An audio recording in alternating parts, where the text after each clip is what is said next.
Ayan, ang layon na higanting layon dito sa Baguio. Pinagpipistahan ng mga tao.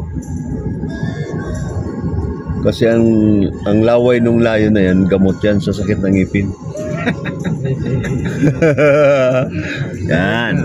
Lahat ng may sakit ng ngipin, pumunta kayo dito kasi yung laway na tumutulo yan. Bihira lang kasi tumutulo yung laway niyan eh.